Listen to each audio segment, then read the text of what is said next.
If you start off the semester with the wrong study habits, it can cook you for the rest of the semester. I see this happen all the time for my students. You end up cramming for exams, you're stressed out by the deadlines, and then a third are usually failing by the midterm. So if you are fighting to bring up your GPA, or maybe you need to pass that required course the second time around, or just simply graduate, here is your study playbook from a professor for the most important study habits that you need to make sure that you pass every single course that you take. I'm telling you, these small adjustments go a long way. Number one, target your test date. You lose days for every single deadline that you don't have written down. We've all been there where we're sitting down enjoying our little lives until we realize that we have a test due the next day. But if you have like 5 classes that you're taking and all these deadlines are scattered, you're going to miss out on time that you could have been studying. Lock your dates in a real planner. I have a virtual calendar too that's physical that has all my calendars synced up. Number 2, fail your own test first. You need to put yourself to the test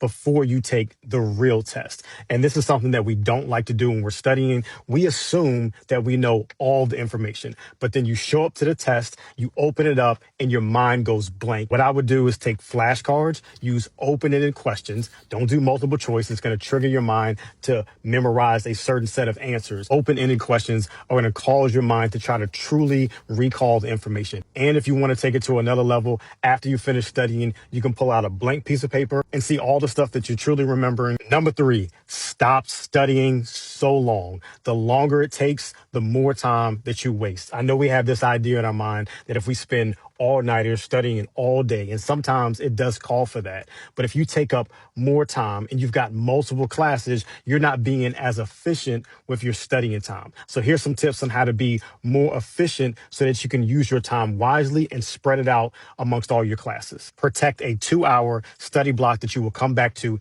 every single day. I do that the first 90 minutes to 2 hours of the morning when you have the most willpower, when you can truly lock in. You can also do that in between classes. So instead of going home in between classes, stay locked in on campus, and then also utilize the 45-15 method. That is 45 minutes of studying, put away your phone, try to remove all the distractions, and then take a 15-minute break. Don't go to your phone during that break. And with that, please make sure that you have a designated study space. And number 4, this is the most important one. If you don't do anything else, make sure that you do this one thing. Don't guess your study guide. Your study guide should be tailored and put together based upon material that you know that you need to remember. Your professor will often try to communicate this throughout the course. This is your education, so make sure that you ask questions during office hours, asking the professor, hey, what are the key topics that we need to remember for the exams?